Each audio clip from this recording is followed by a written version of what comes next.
Hi, heute rege ich mich darüber auf, was Spotify für 2024 angekündigt hat.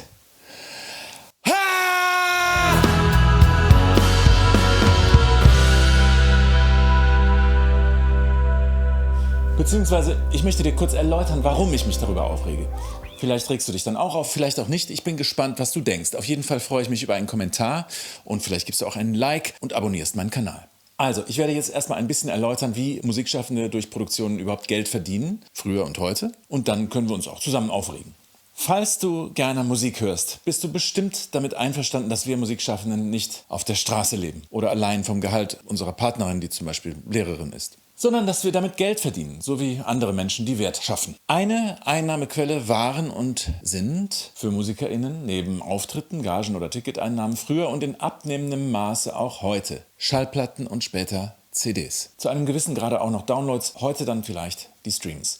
Damals lief das meist ungefähr so. Also, eine Plattenfirma zahlte die Studioaufnahmen, da kannst du von Kosten von 20.000, 30.000 für ein Album ausgehen oder bei großen Produktionen geht das auch schnell mal ins Sechsstellige. Im Gegenzug wurden Platten oder CDs verkauft, sagen wir zum Kundenendpreis von 15 Mark oder Euro, ist egal. Und zwar bei der Plattenhändlerin, die es früher ja in großem Stil und in jedem Städtchen auch gab. Händlerabgabepreis oder HAB, also das, was die HändlerInnen zahlen, war dann so bei hochpreisigen Alben ungefähr 8, 9 Euro.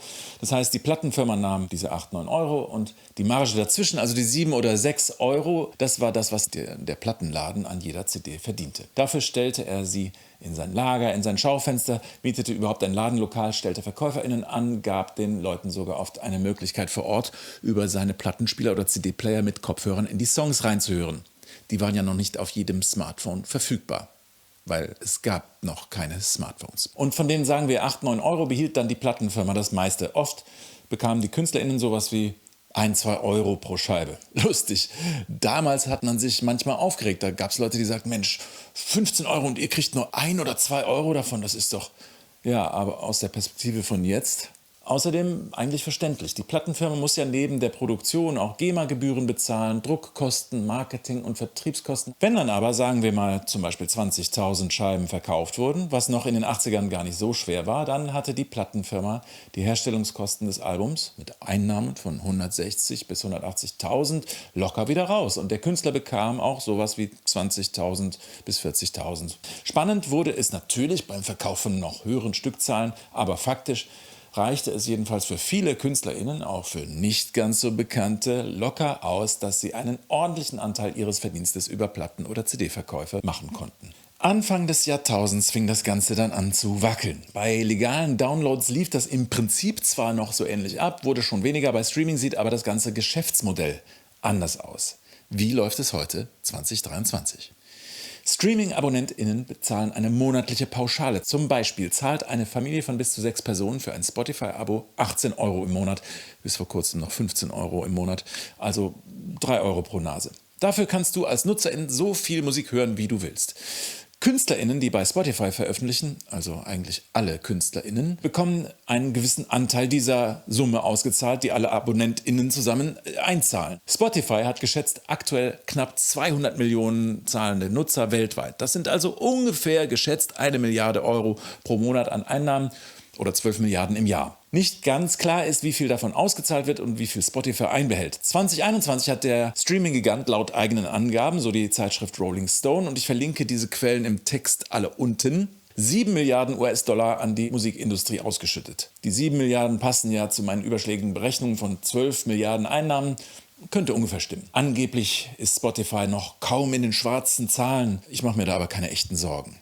Wie viel kommt jetzt bei uns Musikschaffenden an? Die KünstlerInnen oder die Plattenfirma, die zusammen mit der KünstlerInnen unsere Musik in die Streaming-Portale bringt, wird pro Stream bezahlt. Und zwar wie viel? Ich habe das mal bei meinem Portal, bei Recordjet, nachgeschaut. Die Auszahlungen pro Stream schwanken. Beispiel.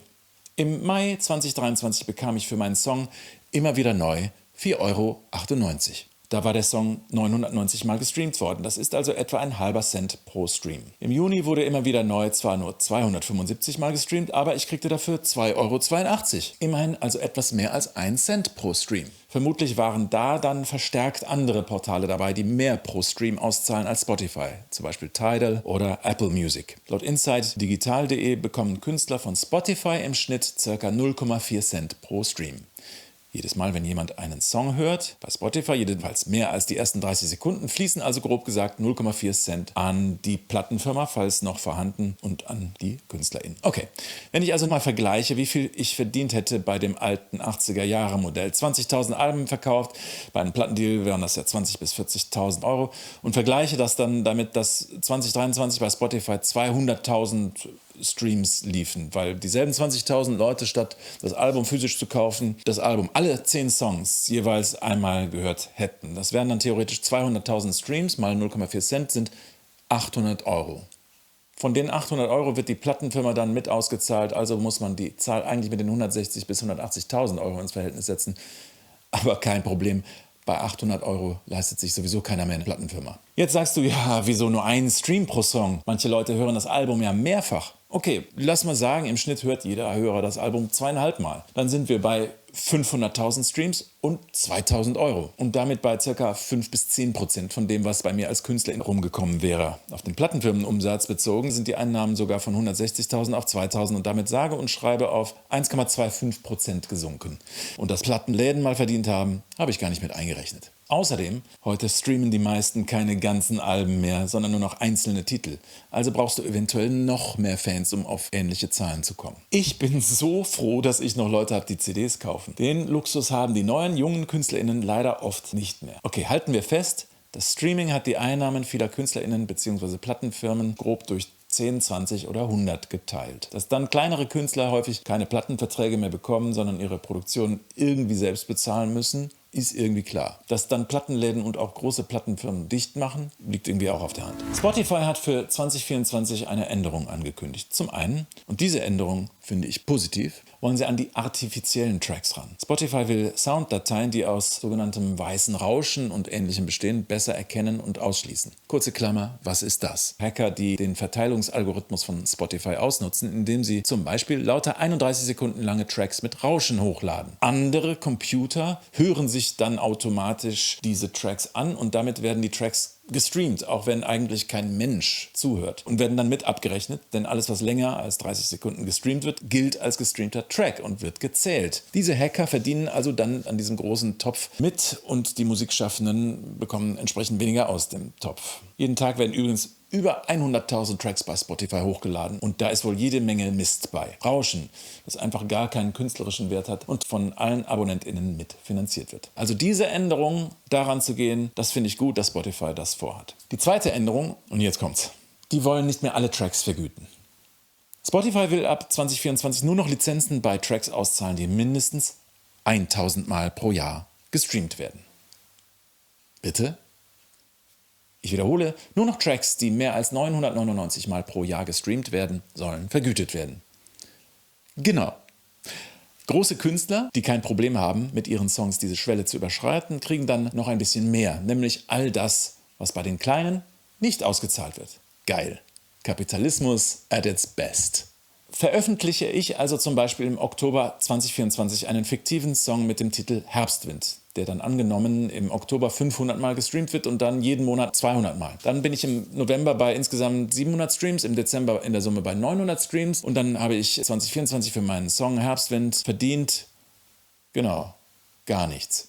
Aber Eddie, du hast doch mehr als 1000 Streams, oder? Erstens, hier geht es nicht nur um mich. Um es nochmal klar zu sagen, ich habe keinen Grund zu jammern. Ich verkaufe CDs und ich bin sowieso total dankbar für alles, was mir geschehen ist.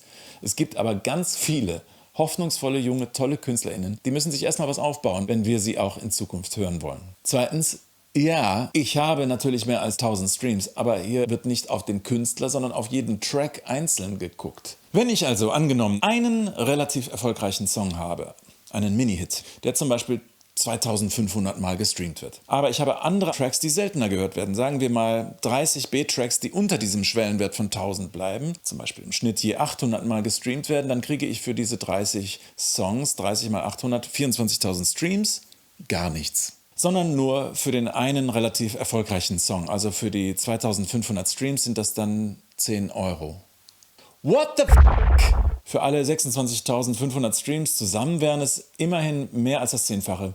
106 Euro gewesen. Dass man von 106 Euro weder Produktion bezahlen noch irgendwie nennenswert leben kann, dürfte sich von selbst verstehen. Aber 10 Euro? Die Zeitung Der Tagesspiegel kommentierte zu Spotifys neuem Zahlungsmodell am 16.11. Sagt doch einfach, dass ihr Künstler verachtet. Noch eine nette, fiese Kleinigkeit obendrauf. Ausgezahlt wird nach dem neuen Modell erst ab dem Monat, in dem der Schwellenwert von 1000 Streams überschritten wird. Also, wenn ich meine fiktive Single Herbstwind nicht im Oktober 2024 veröffentliche, sondern im September, damit ich noch bis zum Jahresende über 1000 Streams komme. Herbstwind wird also im September 500 Mal gestreamt, dann jeden Monat noch 200 Mal. Also ich bin im Oktober bei 700, im November bei 900 Streams in der Summe und im Dezember, ja, überschreite ich die 1000 Streams, dann bekomme ich ab Dezember alle Streams bezahlt. Ich bekomme in dem Fall für 200 Streams im Dezember 80 Cent.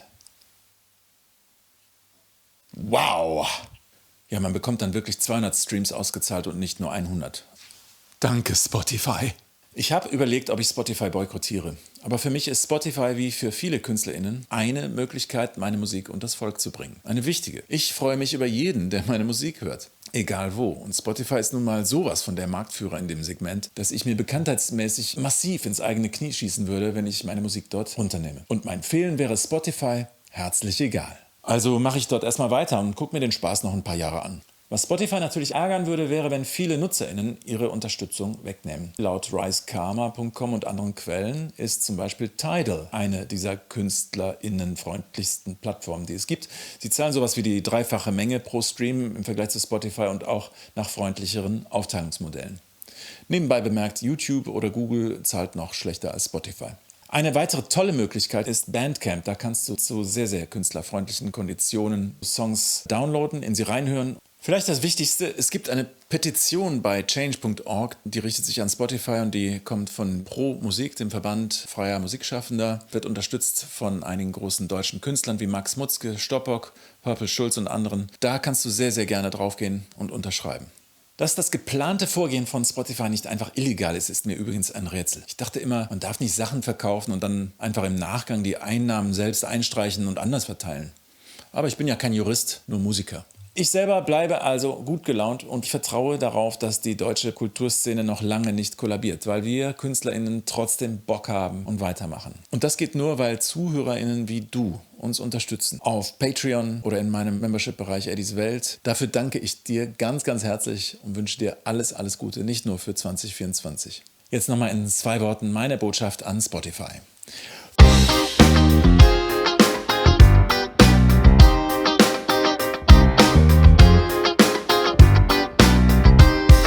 Wie war das Jahr? Ich sag's mal so, anders als gedacht. Es ist doch klar, diese